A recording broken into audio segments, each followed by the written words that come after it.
भारत नया बनाना है। आज इस समय आवश्यकता है स्वामी विवेकानंद के विचारों से भारत का फिर से पुनर्गठन करना है, ताकि वो पहले जैसा था उसी प्रकार से समृद्धि और आत्मज्ञान में प्रवेश करे। कृषि प्रधान है देश हमारा, सबसे प्यारा सबसे न्यारा, भूले हम जब इसकी शान, नहीं रहा जग में सम्मान। कोरोना ने जब मार लगाई, भूल हमारी समझ में आई। ग्रामवासी अब उठो जागो भाई, भारत माँ ने आस लगाई। समृद्धि और आत्मज्ञान से भारत नया बनाना है। विवेकानंद के सुंदर स्वप्नों का भारत नया बनाना है। भारत माँ को फिर से स्वर्णिम सिंहासन पर बिठाना है। यह कार्य है अब हमारे सारे देशवासियों का। एक साथ मिलकर करने का क्या करें। कृषि हमारे प्राण है, कृषि हमारी शान। उठो करो पहचान भारत के नौजवान। कृषि है समृद्धि और सुख शांति का द्वार। भारत को पुनः यदि सोने की चिड़िया बनाना हो और विश्व गुरु बनाना हो, तो हमें उस काल की याद करनी होगी जब यह धन धान्य संपन्न भी था और हिमालय की चोटी से आत्मज्ञान भी प्रसारित करता था। स्वामी विवेकानंद जी कहते हैं, ये हमारे उस काल में तब रोम का जन्म भी नहीं हुआ था और इंग्लैंड का नामो निशान भी नहीं था। इतना प्राचीन भारत का प्रयास जो समृद्धिशाली भी था और ज्ञान संपन्न भी था। वेद कोई पुस्तक नहीं है, ना किसी धर्म का धार्मिक ग्रंथ कह सकते हैं इसको। यह तो विज्ञान है। यह शब्द विद धातु से आया है वेद, जिसका अर्थ है जानना, ज्ञान प्राप्त करना। वैज्ञानिक खोज करते हैं तो सत्य को जानने के लिए करते हैं, और ये जो खोज है इसी को विज्ञान कहते हैं। दो प्रकार के विद्याएं हमारे शास्त्रों में बताई हैं, उपनिषदों में बताई हैं। द्वे विद्ये वेदितव्ये पराचा अपराचा। एक तो वो विद्या है जो परा है और दूसरी अपरा है। अपरा कौन सी है? कि वो कहते हैं कि ऋग्वेद, यजुर्वेद, सामवेद, अथर्ववेद, शिक्षा, कल्प, व्याकरण और इसके जैसे अभी बहुत सारे physics, chemistry, biology, medical, engineering, ये सब जो है अपरा विद्या है। और आत्मानुभूति ये परा विद्या है, ये भीतर की बात है। तो वैदिक विज्ञान, जिन्हें हम ऋषि मुनि कहते हैं, वैज्ञानिकों को, उन्होंने सबसे पहले मानव की मूल आवश्यकता के लिए खोज किया। और रोटी, कपड़ा और मकान इसकी आवश्यकता है, तो कहते हैं अन्नम बहुपुरवीत, अर्थात कृषि, पशुपालन। ऋग्वेद में सुभेषज, अथर्ववेद में व्याधि एवं भेषज का वर्णन है। सुश्रुत संहिता में प्लास्टिक सर्जरी की बात बोलते हैं। वास्तु विज्ञान में भवन निर्माण की तकनीकी का ज्ञान बोलते हैं।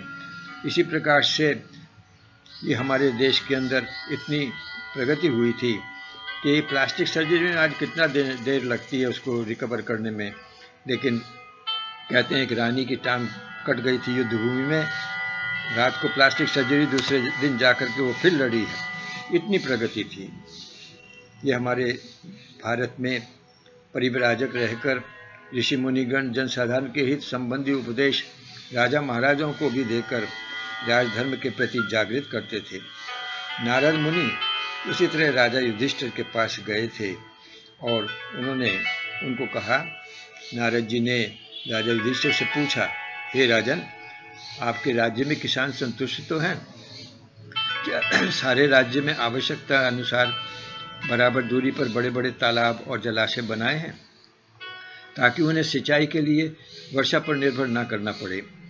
क्या किसानों के अनाज और बीज के संरक्षण की व्यवस्था की जाती है, ताकि अनाज और बीज नष्ट ना हो? अगर अनाज और बीज नष्ट हो जाएं, तो क्या आप उन्हें न्यूनतम अर्थात 1% सूद पर ऋण देने की व्यवस्था करते हैं? देखिए कितनी बड़ी सोच है कि अगर कहीं भी कोई प्रगति हो, विकास हो, देश की उन्नति हो, तो नारद जी का कहना यह है कि हमारे को अपने किसानों को संतुष्ट करना है। किसानों की देखरेख पहले करनी है। किसान यदि संपन्न होंगे तो गांव संपन्न होगा, गांव उठेगा तो देश उठेगा, ये बात बार बार हमारे सामने आती है। फिर और एक जो बहुत इम्पोर्टेंट बात कही, उन्होंने फिर पूछा, हे वत्स, क्या कृषि, पशुपालन और व्यवसाय ईमानदार हाथों में तो हैं? क्योंकि हे राजन, इन पर आपकी जनता की प्रसन्नता निर्भर करती है।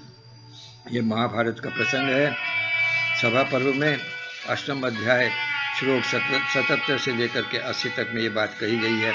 यह बहुत ज़रूरी है, क्योंकि जहाँ घूसखोरी और करप्शन है, उसको रोकने के लिए बिना काम नहीं बनेगा।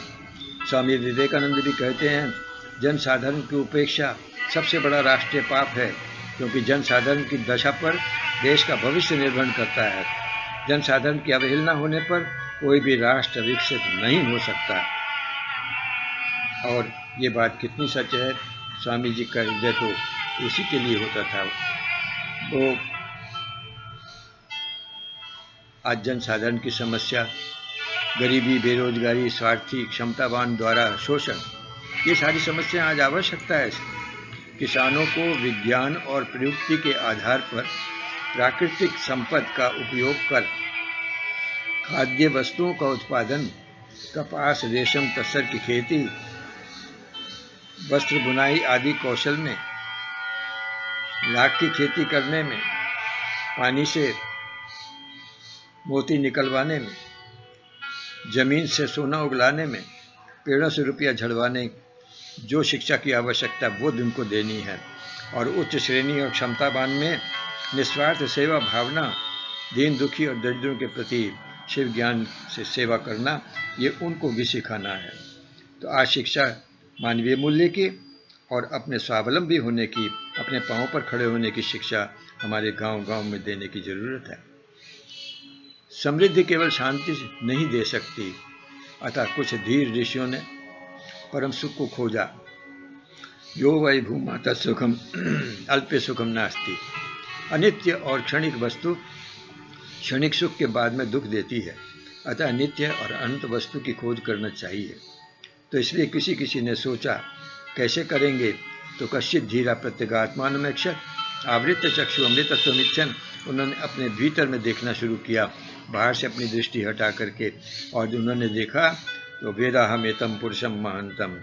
उन्होंने उस आत्मा को जान लिया जो अमर है, अनंत है और सुख का भंडार है। तो उसको आत्मज्ञान हुआ। ये निस्वार्थ प्रेम और मानवीय मूल्यों का स्रोत बनता है, क्योंकि सबके अंदर वही ईश्वर है और उसको देखना चाहिए। स्वामी जी कहते हैं, जीवित तो वही है जो दूसरों के लिए जीता है, बाकी तो मुर्दे के समान है। इस बात पर विचार करें। आप सभी को धन्यवाद सुनने के लिए, बहुत बहुत धन्यवाद।